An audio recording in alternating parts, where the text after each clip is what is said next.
One of the things that I like to do as storyteller laureate is to give people a little bit of a taste of Kingston wherever I go. And I like, especially when I'm dealing with children, to say, you know, there are other places that you might want to go to visit. And especially when I go to libraries in New York State in the summer, you know, it's not so far. You could come to Kingston, but why would you want to come? What does Kingston have? Why would you want to go there? So when I tell to children, and sometimes adults, I often tell this story. Once, there was a piece of bubblegum named Betsy. Now, Betsy lived in a container just like this with 164 of her closest friends.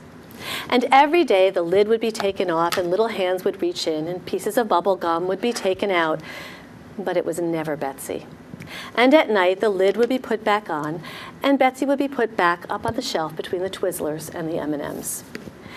Now, Betsy was sure that all of her friends were out in the world having excellent adventures while she was stuck here in this tub. But one day, the tub was opened, and a little girl reached in, and she took out Betsy. Betsy was so excited. She felt her wrapper being taken off. Oh, it was a little cold. She had never been outside the wrapper before. And then she was popped into the warm mouth of a little girl. Oh, said Betsy, this is what it's like to feel wanted. And Betsy loved this. So she traveled around that day with the little girl. And in the later afternoon, the mother and the little girl decided that they would go on a picnic. And they went to uptown Kingston. Kingston has an uptown, a midtown, and a downtown. And they went uptown to Forsyth Nature Center. And it was a little early for their picnic, so they put their picnic basket down on a bench. And they went over to Kinderland, the wonderful playground which the Junior League had built. And they played there, and then they went to our Forsyth Nature Center, which has just grown and become a beautiful place to visit. And they visited Isaac the bull and 3 billy goats Scruff, and they fed the peacocks. And then they went to have their picnic. Now, you know and I know, and the little girl knew, that if you have gum in your mouth and it is time to eat, that you have to take the gum out of your mouth. And the little girl knew very well that the gum should go into a garbage can. But when she looked around the park at that time in early spring, she didn't see any garbage cans. So she did something that I know none of you would ever do. When her mother wasn't looking, she took the gum out of her mouth and placed it underneath the bench. Betsy was appalled, just appalled. She looked and she thought, oh, where am I? All I can see is shoes. I see Crocs and flip-flops and sandals and sneakers, but what is my little girl going to do? And oh, she thought, I know, when my little girl is finished with her lunch, she will come back and get me. But you know that's not true. So the little girl and her mother went home, and Betsy spent a long, dark night underneath that bench. The next day, one of the maintenance workers from the park came to scrape off the old paint and get things ready for summer, and he scraped Betsy right out onto the sidewalk. Now, we all know that the sidewalk is a dangerous place for a piece of gum to be. And it was for Betsy. For that day, Mayor Satile, the mayor of Kingston, had driven up to Forsyth Nature Center for lunch. And after lunch, he was walking around the zoo talking to people, and whoosh, he stepped right on Betsy. Only he didn't really know it, and he got into his Jeep and he drove down Broadway to Midtown Kingston, where our historic City Hall is, across from our high school.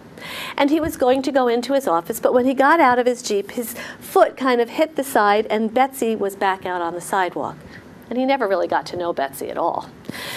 Well, that poor Betsy stayed on that sidewalk for a while until a seagull, obviously lost, flew down and swooped up Betsy in his beak, and flew all the way down from Midtown, downtown Kingston, where we have beautiful Kingston Point Park on the Hudson River. And as, of course, he flew over the sand, he saw his other friends, his other seagulls, and we know they always have to talk to each other, squawk, squawk, squawk, and Betsy fell out into the sand. This was very uncomfortable for Betsy to be covered in sand. But luckily, a squirrel came by and picked her up and put her on the table, saving her for later. Not too timely, though, for a family came and put their picnic basket down on Betsy. At the end of the day, Betsy was transported to the trunk of a car and then to a shelf in a garage where she stayed for 3 days.